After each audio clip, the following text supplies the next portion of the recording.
All right, we'll discuss the 6 weeks test is what we're gonna discuss the data.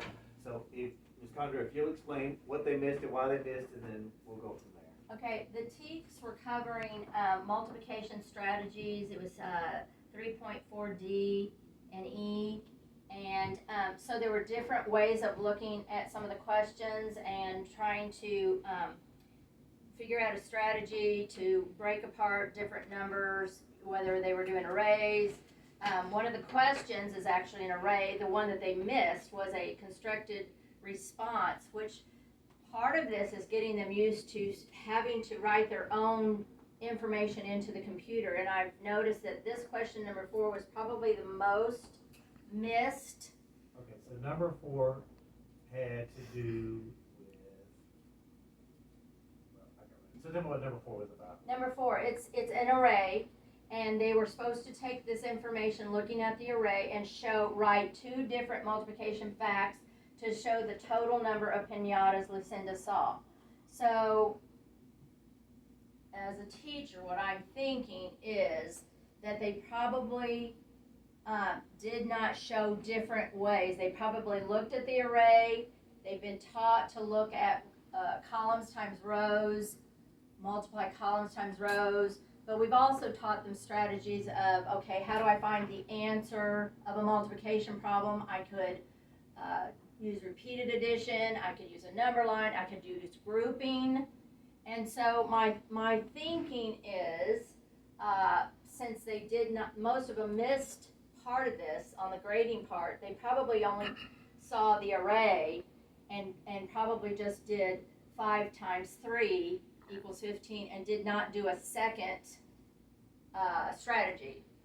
That's my thinking. Now I can go in and I can actually, they didn't do a second strategy. So getting them to make sure that they read the questions carefully and that they're doing every step of the question is also a reteach, because that's just something that they're not used to doing, and they're looking at multiple choice a lot of times, and they're not used to having to come up with their own answers.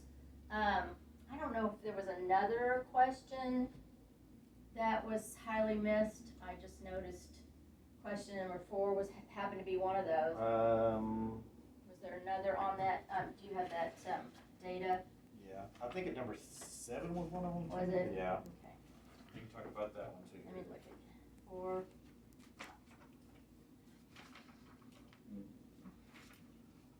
Eight, 5. Here it is. Okay. Yeah. Okay. So on this question, it was also a click and drag kind of question where they had to set up the equation. It said Ebony drew equal groups to solve a multiplication problem. What equation is represented by Ebony's drawing? So they gave them the first factor. So you have to look at the picture. The picture has 6 groups of 7 stars. So they already were given the factor 7. So then they would have had to have put times 6 equals the total.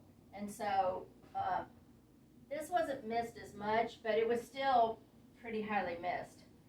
So I'm not sure that I would actually say that they didn't know how to write a factor equation, except for the fact that they didn't know maybe how to use the click and drag. But we're going to go over any of this kind of stuff because they need to know how an equation will look. So even if they click and drag, they know that those boxes have to go in a certain order. And especially if they've given them one of the factors ahead of time.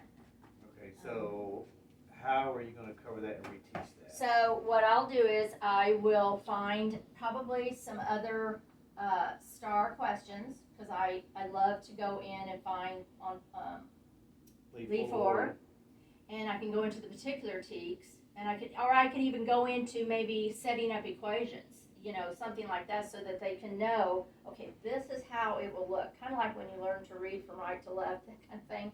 So part of it is just getting them to be able to see several ways of doing something, the same thing, and being comfortable writing all the different ways.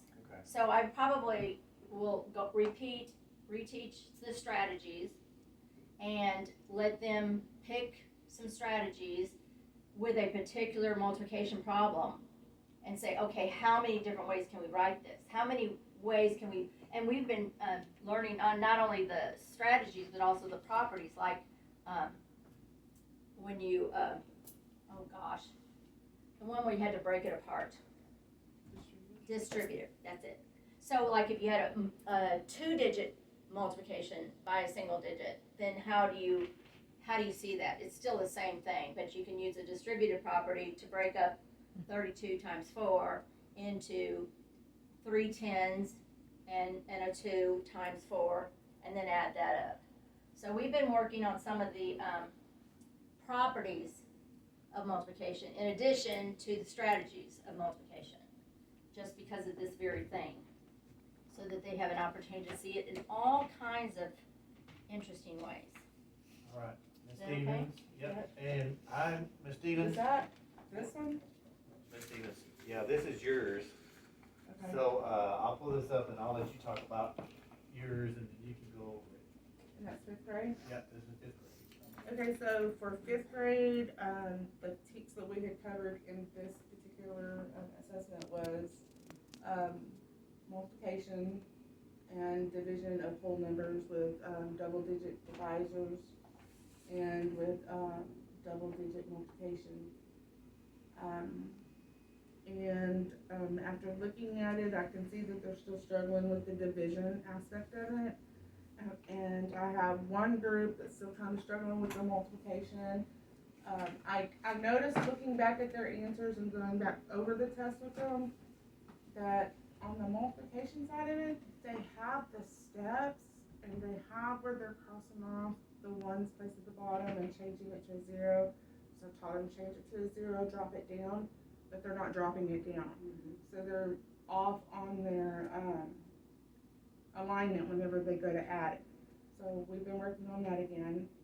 And then as far as division, I think it's just going to be some more practice with it. I've been doing some IXL specific assignments based on these teaks with them this week. I haven't looked at the results of those yet. We've been practicing more division, more multiplication, and I mean, This was all of the first 6 weeks teaks though that you did, right? pretty much. All right. And it had some place value, but they did well on the place value stuff. So all of the So they place have that value now? and all of that, they did well on that. But it was the multiplication and division part on the government's head that they struggled. All right. Are you setting up, you got tutoring groups that you're doing? I do. All right, Ms. Rogers, I'm gonna let you talk. So.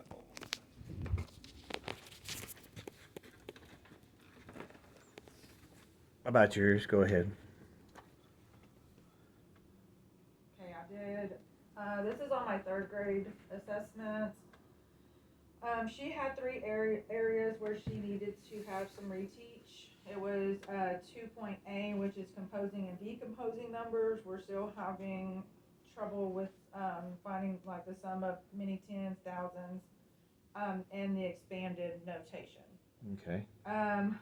Also, the mathematical relationships found in the base 10 place value system through the hundreds, thousands, so it seems like it's more of the place value and like expanded form, that sort of thing, so breaking it all down.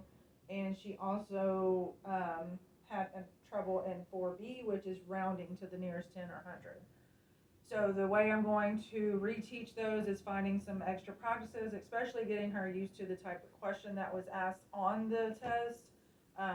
So I'm going to relate it to the STAR test more so than just basic skills in the classroom, and see if that helps. Because most of the time with mine, because she's one of my SPED students, it's the word problems and how they word it, and sometimes just don't understand or catch those words within the word problems on what to do. So I'm going to just get her familiar with the wording as well. Okay. All right. Well, thank y'all very much.